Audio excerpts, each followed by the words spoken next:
జోహార్ తెలంగాణ కోసం అమరులైన అమరవీరులకు నిస్వార్థంగా అంటే వాళ్ళ ప్రాణాలు త్యాగాలు చేశారు. ఇది ఏంటంటే వాళ్ళ త్యాగాల మీద బతుకుతున్న ఈ ప్రభుత్వాలు, ఈ పాలకులు, ఈ ప్రజాప్రతినిధులు, బ్యూరోక్రాట్స్, అవినీతి అధికారులు, అవినీతి ప్రభుత్వ అధికారులు. ఎస్, మేము గత కొంతకాలంగా అంటే తెలంగాణ వచ్చినప్పటి నుంచి అవినీతి మీద ఎంతో పోరాటం చేశాము. కొంతమంది జర్నలిస్టులు, కొంతమంది మీడియా, సోషల్ మీడియా అంటే రాజ్యాంగాన్ని గౌరవిస్తూ ప్రశ్నిస్తుంది. ఆ ప్రశ్నిస్తున్నందుకు ఎన్నో బెదిరింపులు, ఎన్నో కేసులు, ఎన్నో సరే. తర్వాత కొంతమంది ప్రభుత్వానికి లొంగి వాళ్ళ బానిసలుగా బతుకుతున్నారు. కానీ మేమైతే అలా ఎప్పుడు చేయలేదు, చేయం కూడా. కానీ ఒకటి తెలుసుకోవాలి, మిస్టర్ రేవంత్ రెడ్డి గారు, ముఖ్యమంత్రి గారు ఇప్పుడు విజయోత్సవాలు చేస్తున్నారు కదా, ఆ విజయోత్సవాలని బక్వాస్. ఎవరి కోసం విజయోత్సవాలు? మీరు చేసుకోండి, తప్పలేదు. మీ కాంగ్రెస్ పార్టీ మీరు చేసుకోండి. ప్రజా పాలన విజయోత్సవాలు ఎందుకు చేస్తున్నారు మీరు? అసలు ప్రజలు ఎవరు సంతోషంగా ఉన్నారు?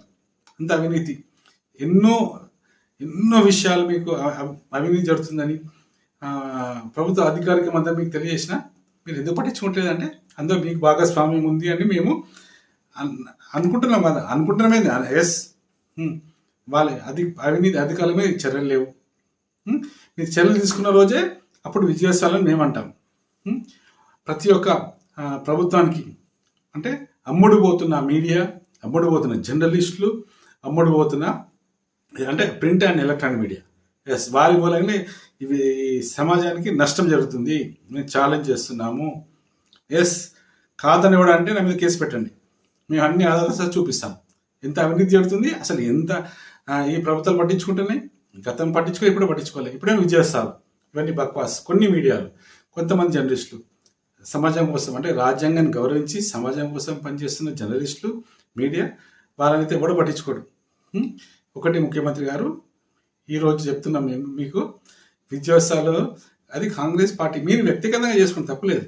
కానీ ప్రజాపాలన విజయోత్సవాలు ఎందుకు తప్పు? ఆ పదం మీరు చాలా రాంగ్ మాట్లాడారు.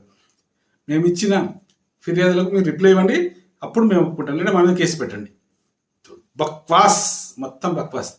మీరు మున్సిపల్ శాఖ మంత్రి కదా, మీ అండర్లో ఎన్ని ఉన్నాయో మేము 100 ఫిర్యాదులు ఇచ్చాం.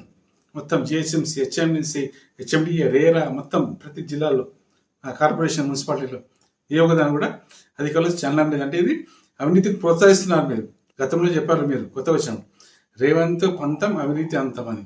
అంత బక్వాస్. మా యొక్క ఫిర్యాదులకు స్పందించిన అధికారుల మీద మీరు చర్యలు తీసుకుంటే అప్పుడు మేము స్వాగతిస్తాం. లేదు అంటే మీరు కూడా అవినీతిలో భాగస్వాములే. ఎస్, ఇది కరెక్ట్గా చెప్తున్నాం. బాపట్ల కృష్ణమన్, ప్రజాసంఘం.